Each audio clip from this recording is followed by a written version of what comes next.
Now, top story. The United States sided with Russia twice at the United Nations as they sought to avoid any condemnation of Moscow's invasion of its neighbor 3 years ago. In its 11th emergency special session on the situation in Ukraine, the United Nations General Assembly passed two resolutions proposed by Ukraine and the United States. The two votes highlighted a seismic shift in the balance of power, as earlier Washington had steadfastly voted for resolutions that favored Ukraine and condemned Russia.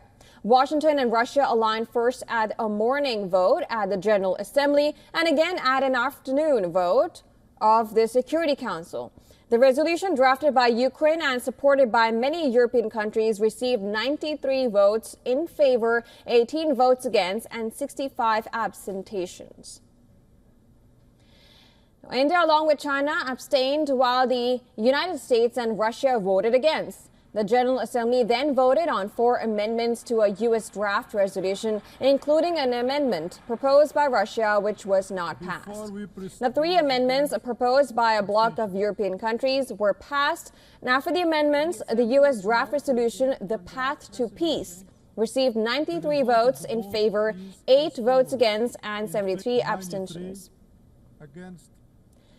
Well, that included China and the U.S. and Ukraine. The United States sincerely appreciates Council members' support for this resolution and applauds the action, the first this Council has taken in 3 years on Ukraine, to firmly call for an end to the conflict. This resolution puts us on the path to peace. It is a first step, but a crucial one of which we should all be proud.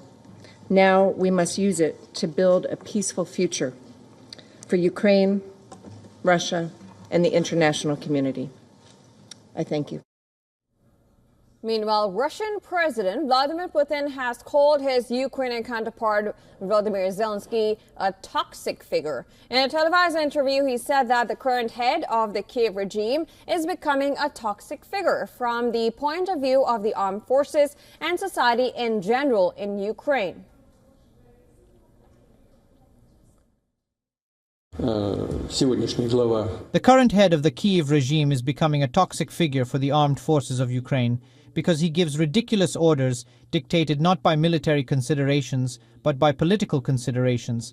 At the same time, it is not clear on what they are based. This leads to unjustifiably large losses, if not very large or catastrophic losses for the Ukrainian army.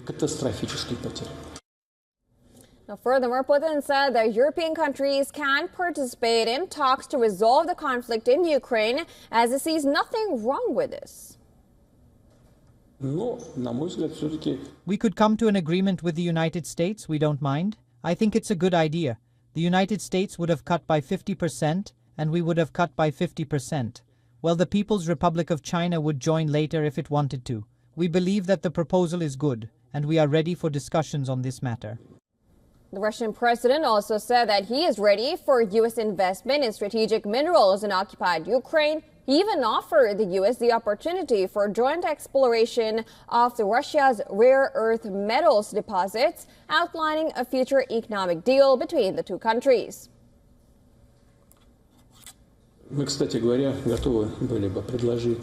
We would be ready to offer our American partners, when I say partners, I mean not only governmental and administrative structures, but also private companies, an opportunity for joint work if they showed interest. We undoubtedly have significantly more resources of this kind than Ukraine. Now, in this interview, Putin also backed a suggestion by U.S. counterpart Donald Trump for Russia, U.S. and China to all cut their defense budgets in half. I don't see anything wrong in Europe's participation in the negotiations on Ukraine. Well, probably no one here can demand anything, especially from Russia. Let them demand it from someone else. Now, correspondent Susan Terani has sent us this report from New York to give us more details, isn't it? The United Nations Security Council adopted a U.S. drafted resolution to mark the third anniversary of Russia's invasion of Ukraine. The resolution, which aims to encourage a swift end to the conflict, received 10 votes in favor, but 5 members abstained, notably France and Britain.